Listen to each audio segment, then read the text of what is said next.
In today's video, you'll get to see a beautiful Porsche 914.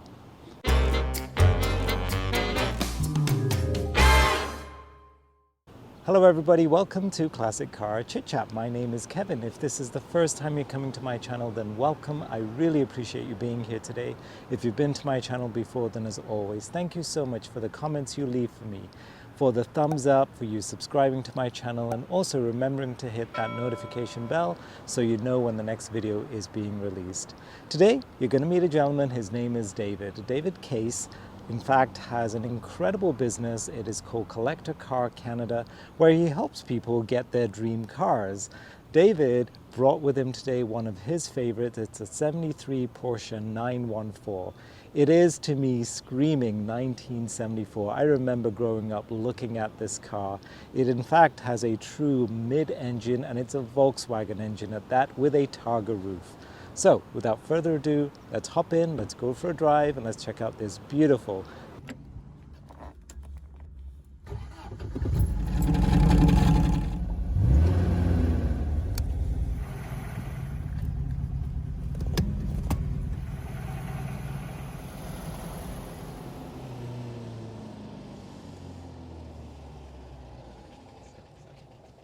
Jeez. All right, now rev the engine. And honker. Beautiful. Turn it off. All right, Dave, what do you have here? Howdy, Kevin. This is a 1973 Porsche 914.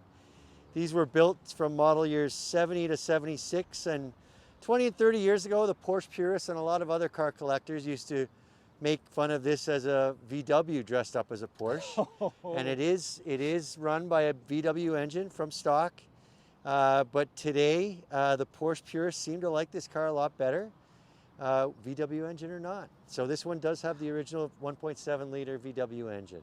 Good for a whopping 80 horsepower. So I like to say, you don't get going fast that quickly, but once you get going, you don't have to slow down, because corners can be taken at speed with this little roller skate. And this, oh, and what's this then? This is the... Oh, I have that ready for car shows, because I'm a frequent visitor to those types of things, and Right on.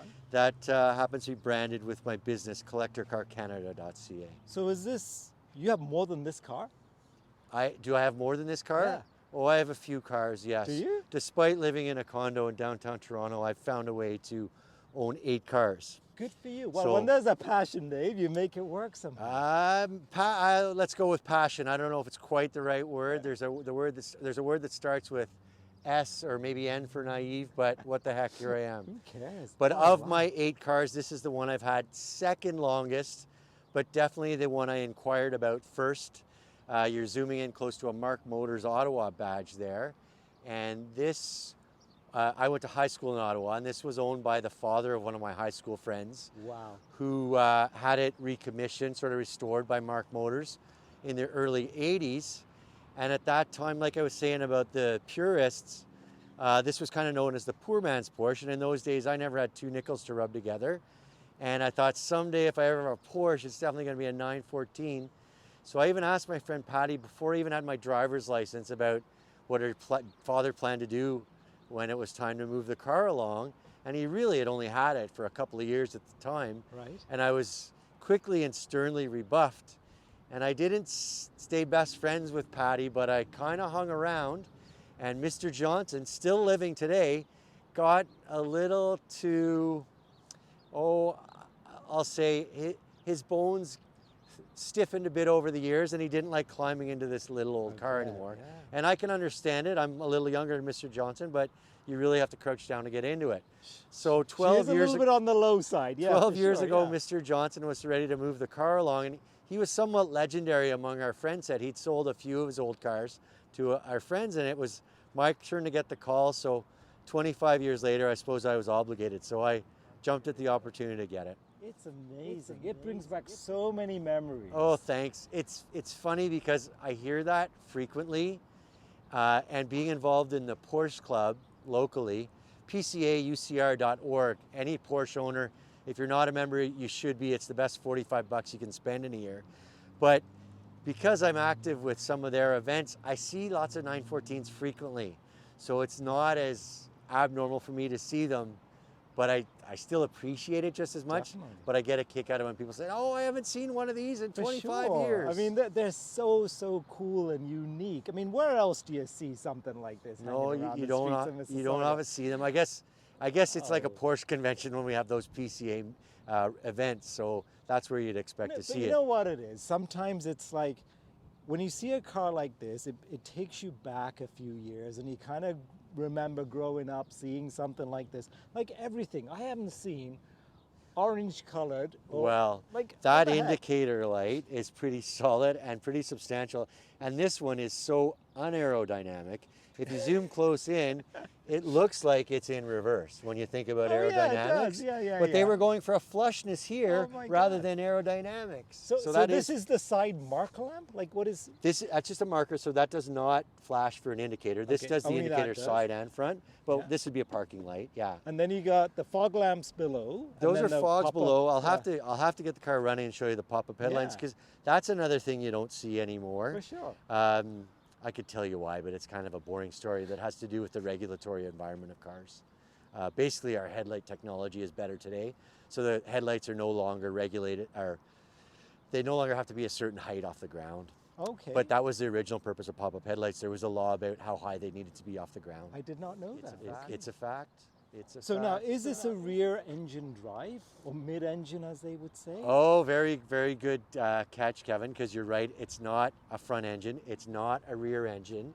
It's a mid-engine. Mid-engine, It's okay. got two cargo covered doors I'll open, and I'll open the engine cover as well. Okay. But I was at a little, I guess, show and shine on Tuesday evening, and it was mostly a domestic crowd, but there was one other Porsche, a 944, and he had done a big job of modifying his car. He's a track driver, and he had arrived before I was. And when I arrived, I saw his hood was up. Yeah. So I parked beside him, being it was the only other Porsche there, and I put my hood up. And of course, there are children there, and they're thinking, "Where's this car's engine?" Yeah. Wow. So whenever you're ready to see underneath, I'll show you that. yeah, let's have a look. Okay, sure. Let's have a look at the engine. So the front is strictly a cargo area. There are a couple of neat features. Let's see how quickly I can access them. I don't know what junk is in here. Okay. A couple of things. Well, we'll both be surprised at the same So time. a couple of interesting things is that this is the fuel tank. It does seem abnormal, but every Porsche 911 today, it's been made since 1965, has the fuel tank in the front. If you see a Porsche 911 refueling, So you got to Depe- open the bonnet to get. I was going to get to that, Kevin. That's Yeah, a bit of a okay, teaser. sorry, But if you sorry. see a 911 refueling, depending on how old it is, the door is here or in the other fender. Yeah. But you're right on it. To refuel, yes, I need to about open that? this front trunk or frunk or bonnet, as you Yeah. say, and that's where the fuel goes in. So that always gets a few looks Oh, at the Shell definitely. station. There's the washer fluid reservoir. Yeah. I don't use the wipers or washer fluid much because, as you might guess, if I'm in the rain on this, it's because I got caught. For sure. But this not, is not intentional. This is an old VW trick. That's the spare tire, and those are the wheels that the car came with post Isn't that something? restoration. Probably the original ones. Look at That's that. a jack. But you see this line here. VW people and Porsche 914 people will be familiar, but this is drawing air pressure from the spare tire to push the washer fluid onto the windshield. Magical. So I think that's an ingenious bit Absolutely. of free That's energy. German engineering right And there. those are the VW guys. That is Oh, not wow. Porsche. And these are the motors for the headlamps. I on this. think those must be Yeah. motors. Yeah, yeah. Wow, look at this thing. And, So would your so your as- roof, would it fit in here? I'll get to that too. You're asking all the right questions. Sorry, Kevin. okay, I'm just But curious. come on over here and Yeah. show this badge. So although this car's been restored, you can see the restorers did a decent job of retaining some of the original badge Right. work, Yeah. being loyal to original. That glacier sticker, that's the type of paint that's on that Okay. this car because it's a change in color.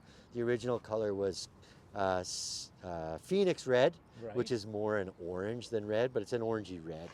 And if the day ever comes that I have limitless financial resources, I'll put it back to Phoenix red. Okay. But people say they like this color, so I'll go with it for now. I think it's cool. Thanks.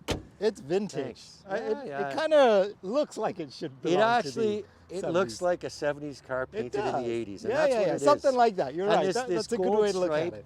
kind of works well with the brown For seats. sure. I'm not sure about these brown seats with an orange car. I've never seen it, but maybe someday. I know. So you're asking about the roof. As you see, Yes. we call this a Targa roof. So it's a fixed roof, or sorry, a fixed rear window, and the roof is removable. And it's a one piece. It's one piece. Okay. And when one looks at the car from its side from a distance, we'll do that maybe later or now if you'd like, it does look like the rear of the car has a lot of girth to it. Yeah. And the reason for that is You mean it because doesn't? the Oh, roof for crying is out right loud. here. So again, I think this is just an ingenious piece of engineering for the early 70s. Well, the car was engineered in the late 60s, I suppose, because the first year was 70. So yeah, if you're out for a drive and you get caught, you can always put the roof on, although And this is fiberglass? it's fiberglass, yeah, Okay. and it's a one-man job. It's Right. pretty easy to do. I just did it before coming to meet you by myself. And this is a clip that kind of just holds it flat so you can actually store yeah, you stuff. just, that's sort of fixed in place. You just do this, Hey, and then that is not you bad. pull it out like that. Yeah, it's clever. And there even with this in here, there's a little bit of There's space a bit in of there. space, yeah. Never leave home Oh, without of your course, service yeah. manual the from old Haynes manual. Right You on. got it. You got it. And yeah, so again, an ingenious piece of engineering. Another couple of areas where they were sort of ahead of their time is the car's got four-wheel disc brakes. Really? You don't see that much for No. an early 70s car. And most manual transmissions in this time were 3 or 4 speed. This is a 5-speed. So despite only rolling through 80 horsepower worth of engine girth, Yeah. you do it with 5 gears. Now, are the rear tires wider than the front? No, there's what I call a square setup. So same all around. These tires are much wider than recommended for these wheels. Okay. And these wheels are 15-inch and they're 5.5 inches wide. That spare tire I showed you in the front trunk is smaller. This car originally had Got it. 13-inch wheels. Wow. So you know what's interesting? Now that I notice it, it's got a combination of the black rubber and a Yes. little bit of the chrome in the back, but in the front, it's all rubber. I have a feeling you might own a 73 car yourself. How'd you guess? Yeah. Because was that the period of time at when they that went through the time, change? 73 and 74, that's when the US standards changed for bumpers and manufacturers were moving to 5-mile-per-hour bumpers. Right. So in 75 and 76, these cars had a black rubber cover on the bumper. Yep. Generally less desirable, but even those cars are kind of catching on now. Yeah. These front two, I don't know what I should call them, I call them bumperettes. These were not on a 72 model, so that's Okay. reflective of a 73. But again, it's a mix of the black and the chrome, a little bit of both. It's true, but I do think the 73, 72 did have this chrome strip on here. Right. It's funny, when I bought the car in 2010, this piece was old and weathered, so I replaced it. This was new in 2010. Okay. Maybe it's time to replace it again. It's perfectly functional, it's just not as black. And you're zooming in on that Porsche badge. That's lovely. It's really difficult to get authoritative information online about this car. People tell me these cars were not delivered with those Porsche badges. Oh. They came from Germany without, but it would make sense that even dealers would put them on when the cars were new to sell them. I love this thing. This some is so cool. authentic looking patina on the wiper arms, I'd Oh, say. you pay extra for that, though. Come on. As a matter of fact, I've bought new wiper arms and I haven't put them on. I like the old chipped ones, I guess. You're zooming in on where the engine is, so is now as good a time as any? Yeah. Okay. Look at that. So there's the little 1.7 with Bosch fuel injection, another early impressive engineering feat, I'd suggest. A lot of people convert these cars to carbs because they can't get their fuel injectors running just right. I used to live in Ottawa. I moved back to Toronto about 6 years ago, but I still engaged the air-cooled specialist in mechanic I use in Ottawa, and he keeps this running for me. I had this engine rebuilt, sort of finished at the start of last spring, and that was a bit of an investment. I paid almost as much to have the engine rebuilt as I paid for the car originally, but this car is holding its value. It's probably a good investment. What's with the funnel? Another great question. I Oh would my have God, asked what it. is going on? I would not have addressed that if not prompted. Okay, so pull the camera back and I'll show the engine cover. So as you can see here, there's mesh on this cover Yeah. for cooling, But of course, if the car's caught in the rain, or even when I wash it, water's going to get in here. So there's this tray, and this tray, it's got a drain. So on each side, there's a little drain, and it flows right into those funnels to get rid of the water. Good eye, Kevin. I'm impressed. You know what though? Like here, I'm just kind of picturing these guys sitting around the design table back in the day. What are we going to do if it rains? And what a solution. Yeah. It's simple and yet effective. I leave that out when I talk about the 5-speed and the roof and the 4-wheel disc brakes. But it's seemingly minor, and it only takes a few pieces of plastic, but it takes some creative engineering. It does. It does, absolutely. Simplicity, Ideation. but it works, right? Ideation, I guess, is the word. Yeah. Oh, very nice. So just a little 4-banger, and if I start it during the video, or if I run it during the video, all the viewers and you will hear that it sounds like a air-cooled VW Beetle engine. Speaking of which, turn her on then. Yeah, let's do it. Well, let's hope it starts. I've had good luck with it this year. There we go. But as I like to say, old cars, they can make you laugh. Let me hear her first. Okay. All in the same day. You do the thing. Maybe I'll do it with the engine cover open. Yeah, let's don't let me drive away with the engine cover not at open. all. Go for it. So good old days. Yeah. So it starts pretty easily. And yeah, it's got that That's a VW. air-cooled bank. So yeah, they call it a flat 4. Right. So this would be a V formation, but the cylinders are flat. Right. They also call them boxer engines. Boxer engines, You've heard of the Porsche Boxster. That's where that name comes from, because the pistons are going back and forth, kind of like punching each other. Very nice. Yeah. Okay. Should we go for a little drive since you got her on as well? Sure, just a quick one, whatever you like. And of course, Subaru uses boxer engines.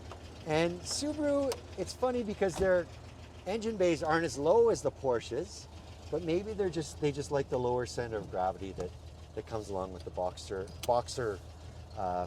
layout. Let me just digest this. Sure. This. My dash gets a little dusty. That's life in a convertible. or a Don't Targa look. Don't top. be picking out the problems. let me just enjoy the moment. Sure. Oh my sure. God.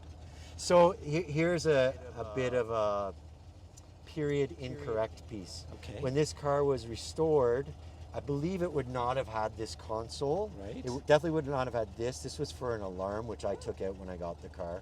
This relates to the heat inside the cabin heat. But I thought, again, internet research on this car is a bit hazy, and there was something called an appearance package that was an option, and it had a console with a gauge package. So I saw these gauges and I thought, well, gauge and the clock. Yeah. Clock's still functional. Same with the voltmeter. Right. And I realized that I don't have a temperature gauge, so that this was I call it homemade, but at least a dealership put it in. Got it. But another reflection of the early 80s is they put in a graphic equalizer. It was connected to a very nice for the time cassette deck when I got the car. Yeah. I put in a Kenwood CD. What I really should do is put a period correct radio in. Right. And what would then, that have been back in the day? Oh, it would have been a Becker branded, one of those analog with the orange meter that goes across with 5 sort of mechanical preset buttons. Yeah. So beautiful. Oh, thanks. Yeah. This finish as well, like that is different. That's not something you'd expect almost. Like it's metal. No, What is it? it's Like kind a of plasticky. it's kind of a leather. There's a bit peeling off here, so you can see the back of Oh, it. yes, so I it's, see that. it's a leather. Okay. It's a leather, and it would have been cut here to get the new radio in. I've Yeah. noticed that over the years. One Very other different. quirk of this particular car is this is a rear window defrost. Okay. And my friend Patty, it was kind of a legendary story. She didn't have her license yet, but her older brother was driving the car right after her father picked it up from the restoration. Yeah. And her brother was driving on a bridge that had not even opened for public use yet. Okay. And got smacked by another car. So this is not an accident-free car. Now, I knew that from the time. Yeah. But when one looks at the rear window here, you don't see any of the defrost lines. Yeah. So the new window doesn't have rear defrost. Oh, the sound, Dave. When it's running at high revs, it sounds all right. At idle, it sounds like my friends are a bit freaked out by it. They're worried that it's not going to make it because you just don't hear the air-cooled engines anymore. So speaking of the air cooling, though, with no temperature gauge. That's right. How There do is you no know temperature gauge. If you overheating or not. Or I guess I don't. I'll bet I'd start to smell something if I was starting to overheat. But I haven't had any trouble. My buddy Ron Cashman at VW Restorations, in Cars with a K Ontario keeps this car running top shelf. And there are sort of finishing touches sometimes I need to worry about. Right. Like I pointed out those wiper arms. I bought the new ones, I could put them on, but everything's perfectly functional. The meat and potatoes of this car are still quite good. I have replaced the clutch. Had to put 4 brakes in all 4 corners when I got it. And as I say, I did the engine rebuild. And it's funny, the engine rebuild is good from the perspective of it certainly is a lot more presentable cosmetically now, but I don't leave puddles under where I park all the time. So this was a real That's leaper. called rust proofing, by the way. It filters. Rust-proofing All ones- English cars have that. It's good to rust-proof one's driveway, I suppose. Is this the ashtray? That is the ashtray.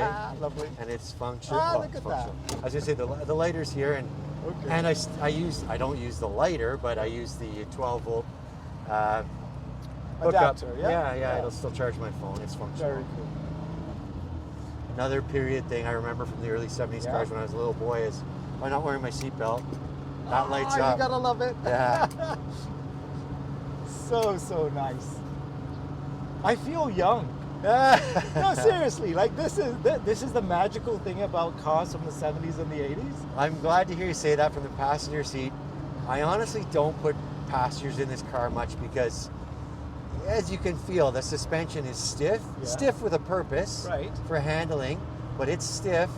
And on a day like today, as a hot day today, last time I checked it was about 30 degrees. If you're moving and in motion, the wind blowing will keep you somewhat cool. Right. But if you're sitting in bumper to bumper traffic, as I sometimes have to do, living in downtown Toronto, it gets hot. God help you. It gets Yeah, hot. absolutely. Yeah. So let's do a right here. We'll Sure. kind of go around and see where that gets us. Sometimes it doesn't like going into second gear. Let's see. Oh, no problem. I tend to use... she's showing off for the camera. That's right, yeah. I tend not to use my brakes. I tend to downshift, which does save my brakes, but I think clutches and transmissions are a lot more money to replace. Yeah, true. But hey, what's the point of that? Like, you want to shift, use the gears to kind of slow you down. That's right. I even downshift into first. Let's see if I can pull that off. Oh, yeah. Not bad. Look Actually, at you that. should get a shot of the shift look, pattern. it's different. It's a little different from most manuals. Yeah. So here's $1 million question. With so many cars, how the hell do you keep it all straight in your head?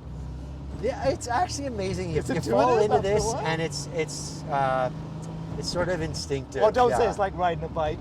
No, I won't say that. Although I do ride a bicycle All right, there you too. But this was done by Porsche, not for this car specifically, I don't think, but for some of its race cars. Porsche decided that the drivers were spending their time in second and third gear. True enough. So shifting between second and third gear, this pattern makes a lot more sense. Right. I think it's great. So tell me about your business then. What's that all about? Oh, sure, yeah. Since about beginning in about 2014, I became fascinated with a business in the US called bringatrailer.com. Okay. And it's an online auction platform, and it's based in the US, so all trading is done in the US dollars. And it's a really slick operation, a very successful business.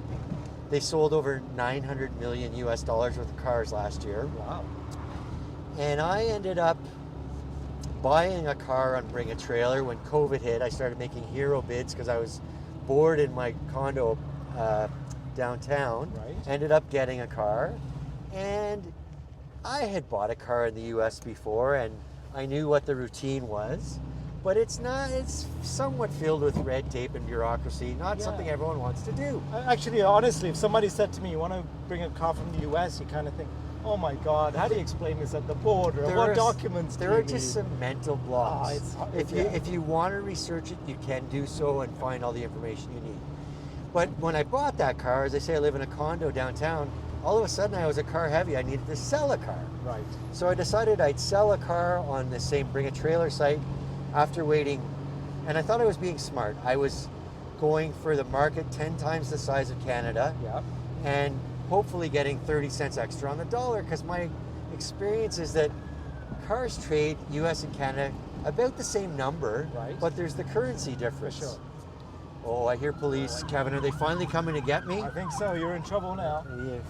It's not for speeding in this No, car, that's definitely for not sure. speeding. Yeah. But so after waiting 5 weeks to get on Bring a Trailer, that's the kind of wait list they have. Okay. Um, I was sort of surprised that all the action on my Porsche 911 that I sold was local. Everyone was within 50 kilometers of my house. Oh. And in the end, it sold to someone 8 kilometers away from me at a cut rate price because I limited my market. My market, I didn't know it, but my market was local for that car.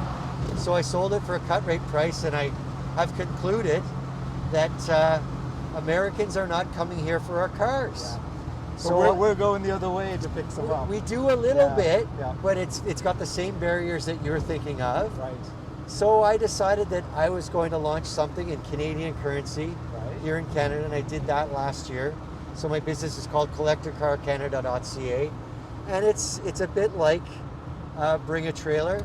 Biggest difference is the Canadian currency, and we do a couple little fun things if reserves aren't met when the clock runs out to try and get the car sold, because sellers come to us to sell their cars, and we have something we call a second chance and last chance system, which requires a little too much information. So let's just say Sure. that I want to sell my MG. Sure. I contact you and say, Dave, I've got a car for sale. We could do it that way. You don't even need to speak to me, Kevin. Oh, okay. We've got, of course, like... Because you're a pretty nice guy to talk to. Oh, thanks. All right. In today's day and age, of course, we can do everything online. There's an online form.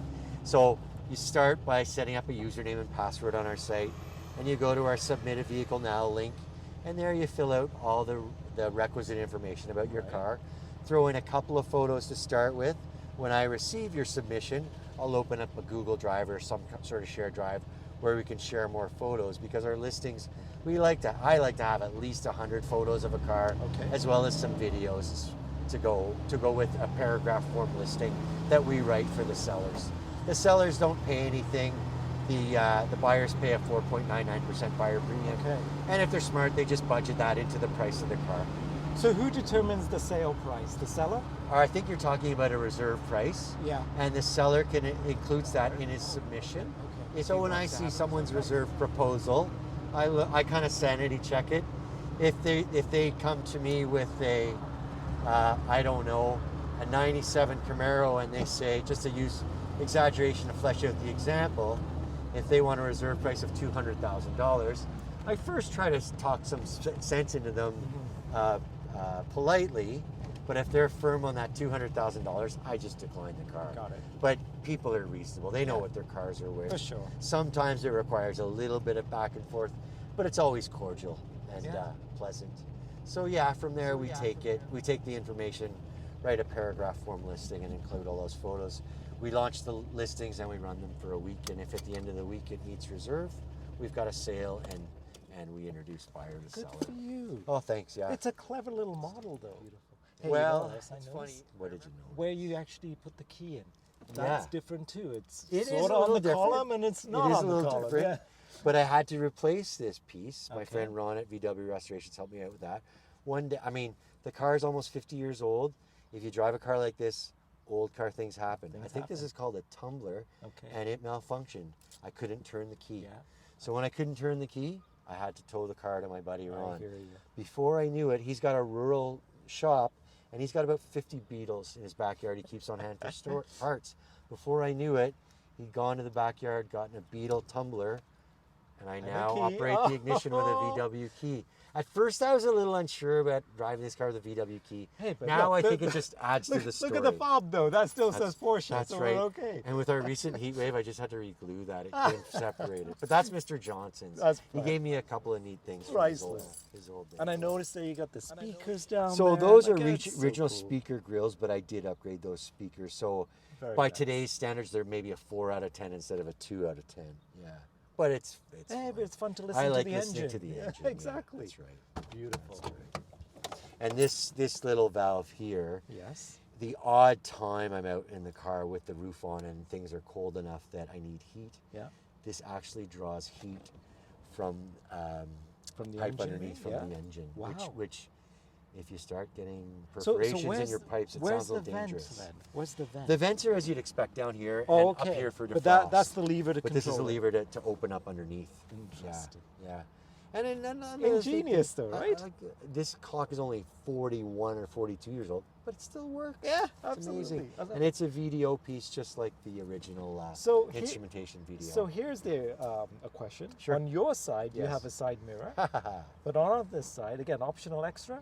I don't know that it was even an option. It's definitely original correct, factory correct. Okay.